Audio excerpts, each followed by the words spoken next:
Donc, il faut faire très attention. Quand Satan veut détruire ta vie, il va cibler ta tête. Voici les signes qui prouvent que ta tête est combattue ou bien ta tête est attaquée. Le premier signe, écrivez. Mauvaise humeur inexplicable. C'est vrai, les femmes, on parlera d'hormones. Je prie avec un frère dernièrement, il dit, papa, moi quand j'entre à l'église, excusez-moi de le dire, je dénude toutes les femmes. L'issue de toutes tes réflexions t'amène toujours à décider de manière négative. Tu vas dans un lieu, dans un combat spirituel, dans un pays, dans une ville. Il y a dans chaque ville des esprits qu'on appelle.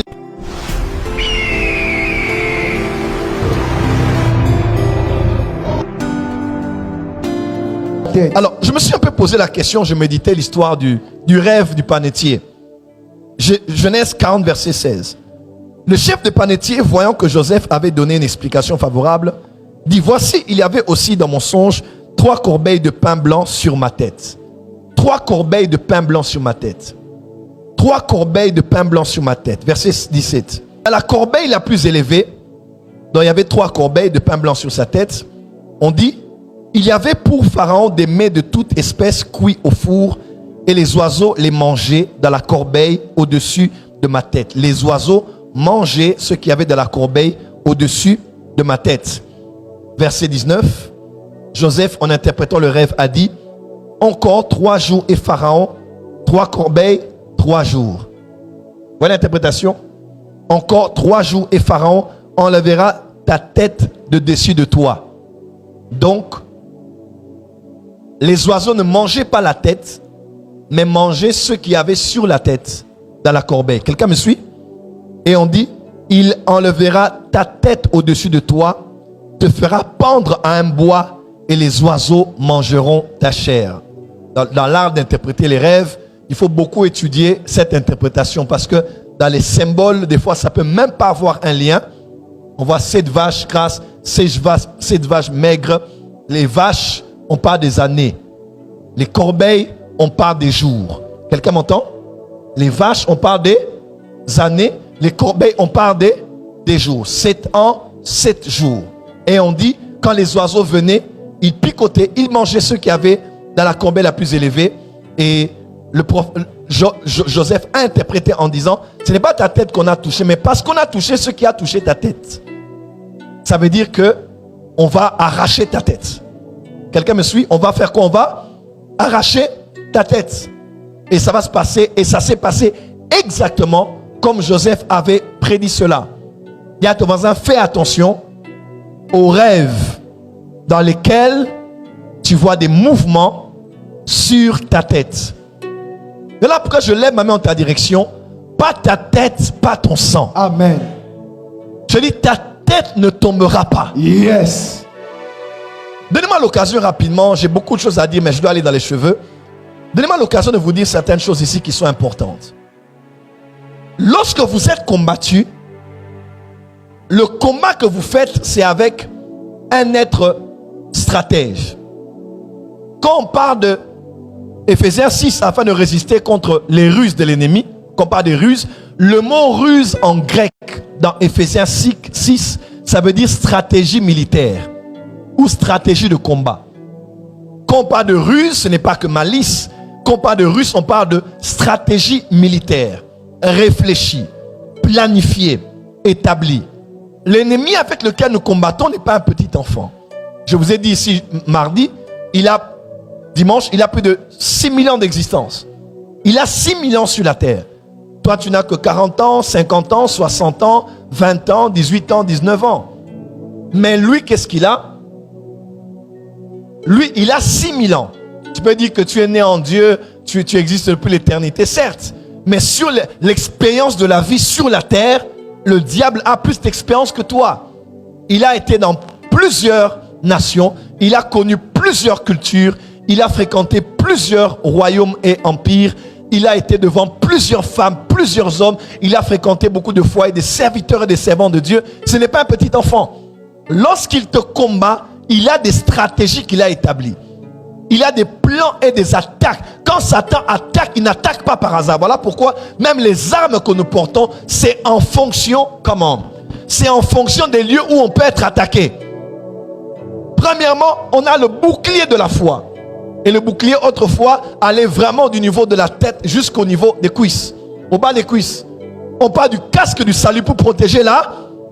Il y avait même une arme spécifique défensive pour protéger toute la tête. Il y avait que les yeux et un peu que l'on voyait, mais tout le reste était protégé. Et le casque du roi était un peu plus différent. Parce que lui, vraiment, on veillait vraiment sur la tête du roi. Il y avait la cuirasse, n'est-ce pas? Il y avait les sandales, il y avait l'épée, il y avait toutes ces armes. Mais il y avait une arme spéciale pour protéger là. Que Dieu protège ta tête. Amen. Écoutez-moi. Le lieu du combat spirituel le plus dangereux, le lieu de tous les enjeux du combat spirituel n'est pas avant tout dans le deuxième ciel. N'est pas avant tout dans l'atmosphère, dans la stratosphère. N'est pas avant tout dans le monde marin. Ou dans le monde des forêts et des montagnes. Ou même sous la terre dans le séjour des morts. Le terrain du combat spirituel numéro 1, c'est au niveau de ta tête et de tes pensées. Voilà pourquoi il y a lieu de veiller sur ce qui règne dans ta tête. Quand Satan touche tes pensées, quand Satan touche ton système de pensée, quand Satan touche ce en quoi tu crois dans tes pensées, c'est fini pour toi. Parce que l'homme et telles sont les pensées de son âme. Quand tu vas dans un lieu, dans un combat spirituel, dans un pays, dans une ville, il y a dans chaque ville des esprits qu'on appelle les principautés. Et partout où il y a des principautés, il y a des principes. La principauté, c'est un esprit qui a dans les lieux célestes ou dans des systèmes. Je reste dans les lieux célestes. On les appelle aussi des princes. Et partout où ils règnent, il n'y a pas que des fruits que nous voyons, de l'impact que nous voyons, mais il y a un système, il y a des principes qu'on établit. Les raisonnements, les forteresses qui s'établissent, qui s'élèvent contre la connaissance de Christ. C'est même ce qu'on appelle la culture. Éphésiens chapitre 2, versets 1 et 2. Il parle, je paraphrase, il dit que vous, les chrétiens d'Éphèse là, autrefois, vous étiez morts dans vos péchés et vous viviez en fonction de l'esprit qu'il y a dans les airs. Donc, votre conduite était dictée autrefois. Votre manière de vivre, votre manière de réagir, d'agir dans la vie de tous les jours, dans le mariage, dans le travail, avec vos amis, partout où vous étiez, était en fonction de l'esprit qu'il y a dans les airs. Je parle comme prophète et une autorité spirituelle. Yes. Les principes du prince qui règne au Congo n'auront pas d'impact dans tes pensées. Amen. Dis avec moi, pas ma tête, pas mon sang. Pas ma tête, pas mon sang. Dis encore, pas ma tête, pas mon sang. Pas ma tête, pas mon sang. Donc, il faut faire très attention. Quand Satan veut détruire ta vie, il va cibler ta tête. Quand Satan veut cibler ta vie, papa, si Satan capte seulement tes pensées dans une direction là, il va t'orienter toute ta vie. Toute ta vie. Est-ce que je peux aller plus loin? Voici les signes qui prouvent que ta tête est combattue ou bien ta tête est attaquée. Et quand Satan lance des flèches, quand Satan t'attaque, il n'attaque pas partout. Il cible des lieux. Il ne cible pas que des lieux dans des continents, dans des pays, dans des villes, dans des familles. Non, il cible aussi des lieux dans notre corps. Sachant que ces lieux sont très stratégiques pour paralyser le reste de notre système. Dis à ton voisin, écoute très bien. Je vous donne quelques signes qui montrent que votre tête est attaquée. Premier signe, écrivez. Mauvaise humeur inexplicable. C'est vrai, les femmes, on parlera d'hormones. C'est vrai, les femmes, on parlera de crise. Les femmes ont beaucoup de permutations, de changements d'humeur, de leur attitude par rapport à leurs hormones et à la manière dont leur corps fonctionne le mois. Ils connaissent des périodes de cycle de recyclage, le corps fonctionne différemment et cela bouge tout leur mood, leur humeur, leur manière d'être. Je ne parle pas de ça. Je ne parle pas aussi de tu t'es réveillé du pied gauche, ce jour-là tu n'étais pas de très bonne humeur, tu as une sale journée, une sale matinée, une sale nuit. Ça peut arriver qu'on n'ait pas de bonne humeur. Mais il faut faire attention aux choses qui perdurent, aux choses qui demeurent et aux choses qui, lorsqu'elles se manifestent de manière permanente, elles t'empêchent de faire les choses essentielles. Elles t'empêchent de prier, elles t'empêchent de lire la Bible, elles t'empêchent de pardonner, elles t'empêchent de te maîtriser. Toute chose qui perdure, qui dure et qui persiste comme changement d'humeur inexplicable, des fois ce ne sont pas des bons signes. Ça veut dire qu'il y a des envoûtements, il y a des fréquences qu'on a mises sur toi et principalement au niveau de ta tête. Et on cherche à te paralyser là au niveau de ta tête. Dis à ton voisin, fais attention aux mauvaises humeurs inexplicables qui vont t'emmener à quelque chose que je signale ici, les mauvaises décisions. Lorsque tu réfléchis, la conclusion de tes réflexions t'emmène toujours à des mauvaises décisions. L'issue de toutes tes réflexions t'amène toujours à décider de manière négative. Tu es né de nouveau, l'Esprit de Dieu habite en toi, le sang de Jésus te lave de toute iniquité, tu appartiens à Christ, tu es à Christ en Dieu, assis dans les lieux célestes, mais toutes tes décisions ne t'emmènent que dans les mauvaises choses. Ta tête est combattue. Un enfant de Dieu peut mal décider, ça peut arriver.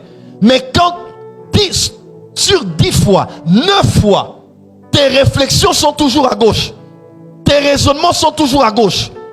Quand tu réfléchis sur le mariage, quand tu réfléchis sur l'église, quand tu réfléchis sur ta vie, quand tu réfléchis sur tes parents, quand tu réfléchis sur... Toutes tes réflexions t'emmènent toujours à des décisions négatives. Ta tête est combattue. Il y a vraiment ta tête qui est ciblée. Il y a des choses qu'on envoie au niveau de ta tête parce qu'on sait que si tu décides mal, tu avanceras mal. Quelqu'un peut dire amen. Autre chose, ça peut emmener plus loin à la folie. Ici, je parle de folie et de toute forme de maladie, épilepsie, folie, ceux qui ont des pensées négatives. Je prie avec un frère dernièrement, il dit, papa, moi quand j'entre à l'église, excusez-moi de le dire, je dénude toutes les femmes. Quand j'entre à l'église, je ne vois pas les femmes normales. Papa, j'aime Dieu, je prie Dieu, je sers Dieu. Pourquoi des mauvaises pensées comme ça? Je dis, tu es ciblé.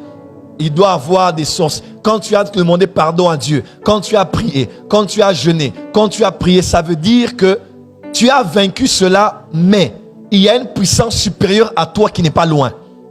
Quand un enfant de Dieu vraiment qui est né de nouveau est influencé par ce genre de choses, le ravitaillement de l'énergie négative n'est pas loin de lui. Soit à l'école, soit à l'université, soit dans la même maison. Il y a toujours quelqu'un à proximité qui est vraiment en train de mettre pression sur tes pensées.